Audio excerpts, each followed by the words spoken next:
Good morning students. आज हम राज्य का कार्यक्षेत्र मनु के जो विचार हैं राज्य के कार्यक्षेत्र के संदर्भ में उस पर परिचर्चा करेंगे। मनु ने राज्य का जो कार्यक्षेत्र बताया है वह भारतीय प्राचीन परंपरा के अनुरूप ही है। मनु ने माना है कि राज्य के प्रमुख कार्य प्रजा रक्षण, प्रजारंजन और धर्म के अनुसार सामाजिक व्यवस्था का निर्वहन करना है।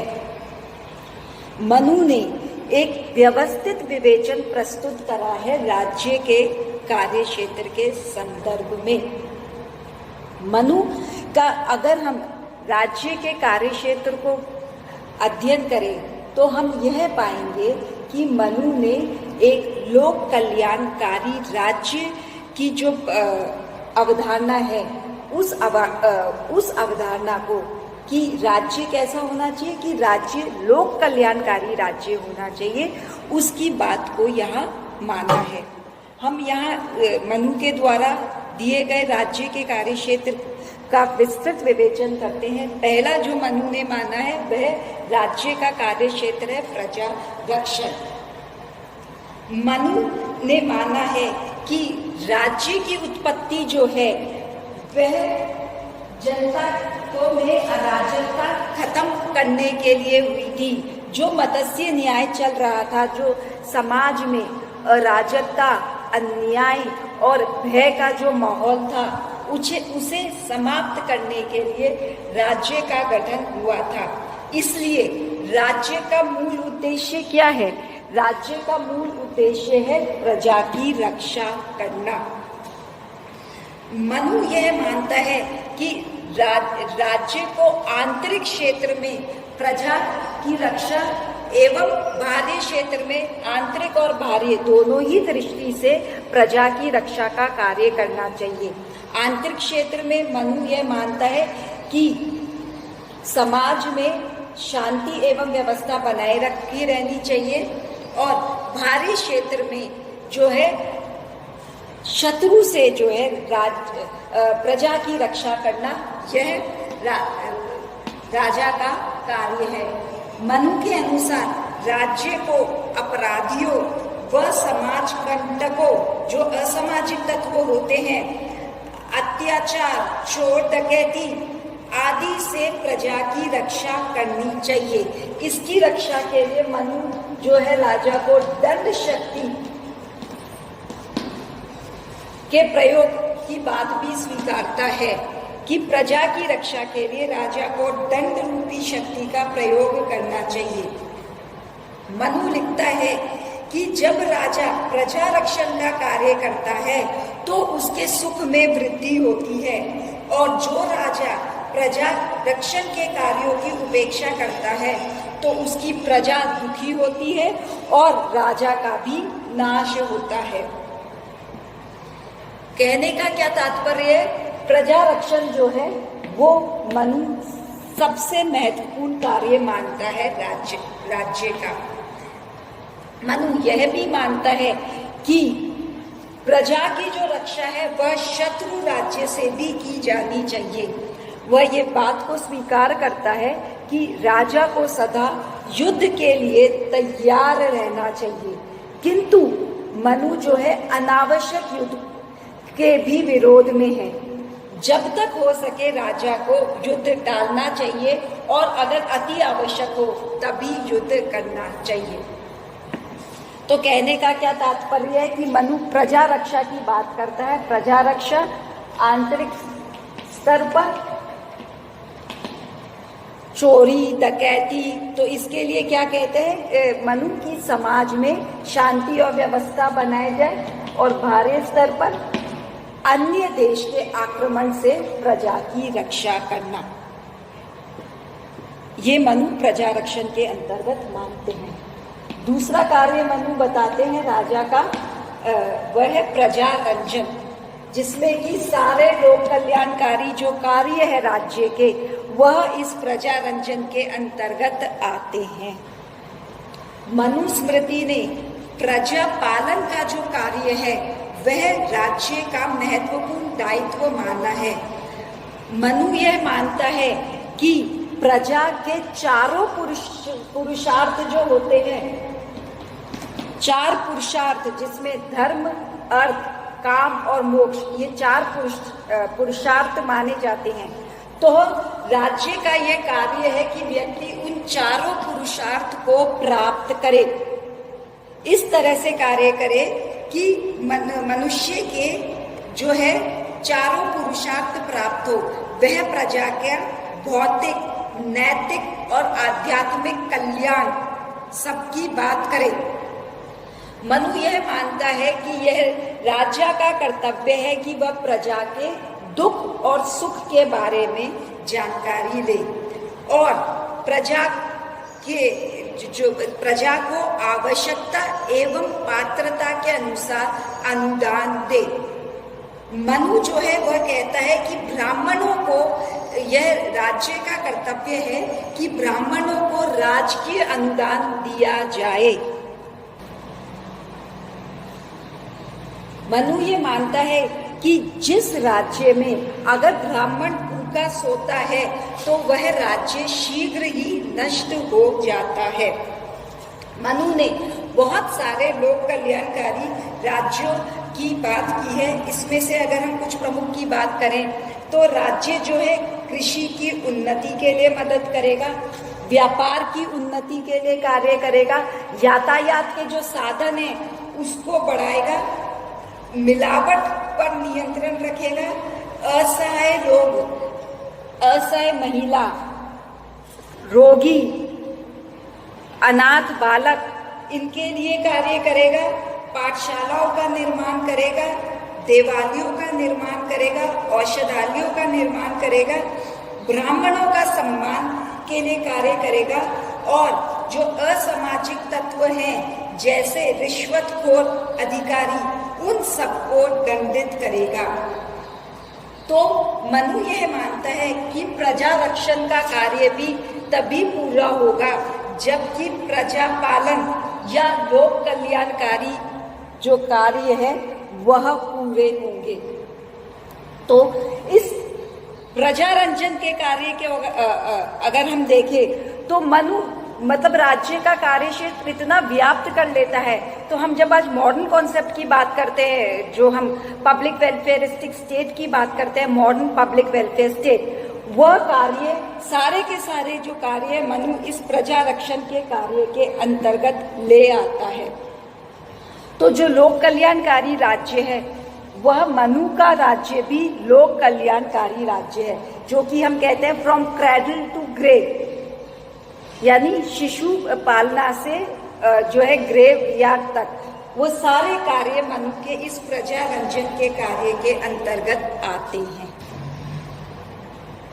मनु जो तीसरा कार्य क्षेत्र बताता है राज्य का वह है सामाजिक व्यवस्था का निर्वहन। राज्य का प्रमुख कार्य है मनु के अनुसार वैदिक सामाजिक संगठन एवं व्यवस्था का नियमन एवं रक्षा करना। यह सामाजिक व्यवस्था किस पर आधारित है? वर्ण-आश्रम व्यवस्था पर, यानी वर्ण और आश्रम व्यवस्था पर। मनु यह मानता है कि यह राज्य का कर्तव्य है कि वह सुनिश्चित करे कि प्रत्येक वर्ग का सदस्य उसके द्वारा जो निर्धारित कार्य है उसका पालन करे।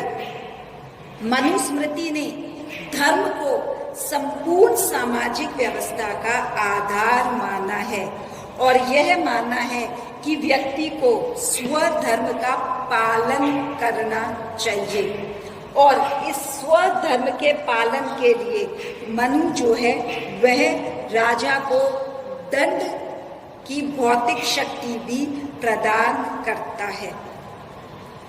इस तरह से मनु मानता है कि सामाजिक व्यवस्था जो है, जो कि वर्ण आश्रम पर आधारित है, राज्य यह सुनिश्चित करे कि यह सामाजिक व्यवस्था चलती रहे, प्रत्येक जो वर्ग के सदस्य हैं वह अपने वर्ग के अनुरूप जो कर्तव्य हैं वह उसका पालन करे और इस वर्ण आश्रम की व्यवस्था का रक्षा करना जो है राज्य का आवश्यक दायित्व है। मनुस्मृति में लिखा गया है कि समस्त वर्गों एवं आश्रमों की रक्षा करने वाले राजा की सहायता हेतु ब्रह्मा ने दंड की स्थापना भी की है। तो मनु जो है वर्णाश्रम व्यवस्था का समर्थन करते हैं और इसी के साथ साथ यह मानते हैं कि राज्य का यह कर्तव्य है कि इस वर्णाश्रम व्यवस्था को लागू करें। मनु ने राज्य के जो अन्य कार्य बताए हैं उनमें से है अर्थव्यवस्था का संचालन। मनुस्मृति में लिखा गया है कि प्रजा की भौतिक और आर्थिक उन्नति को सुनिश्चित करना राज्य का कर्तव्य है। मनु राजा से अपेक्षा करता है कि वह प्रजा के कल्याण के लिए जो है कर लेगा, लेकिन यह जो टैक्स वो वसूलेगा वह अनावश्यक नहीं होगा। पुनः यह जो टैक्स वो वसूलेगा, जो कर वो लेगा, वो जनता के कल्याण के लिए उसको खर्च करेगा।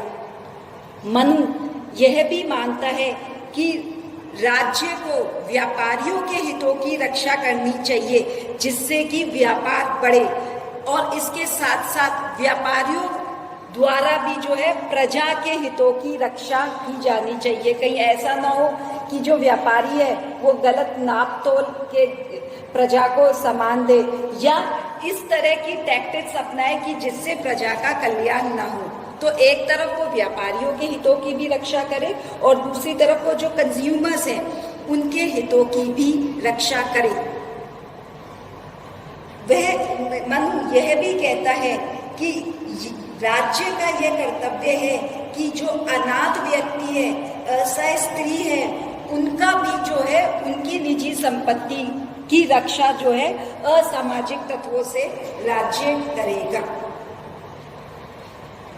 मनु राज्य को कर या टैक्स वसूलने का अधिकार भी देता है, लेकिन जैसा मैंने आपको अभी बताया कि यह जो टैक्स जो राजा कलेक्ट करेगा यह अनावश्यक नहीं होगा।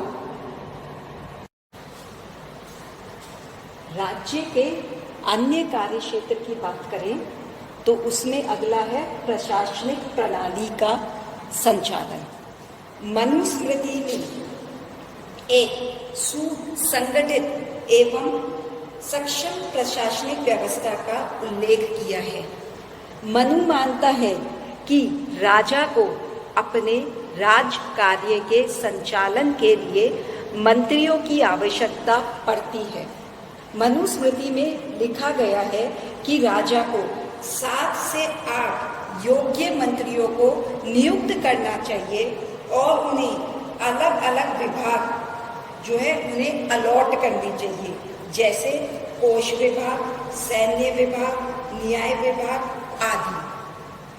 मनु ये भी कहता है कि ये जो मंत्री होंगे यह योग्य होंगे, शास्त्रों के ज्ञाता होंगे। बकायदा मनु इन मंत्रियों के लिए एक योग्यता निर्धारित करता है कि जिन मंत्रियों की नियुक्ति राजा के द्वारा की जाएगी वे अपने अपने फील्ड के अंदर, अपने क्षेत्र के अंदर पारंगत होंगे, उन्हें शास्त्रों का ज्ञान होगा, वे उच्च कुल के होंगे। मनु ये मानता है कि ऐसे चरित्रवान एवं राजभक्त जो अधिकारी हैं उनकी नियुक्ति ही मंत्री के रूप में की जानी चाहिए।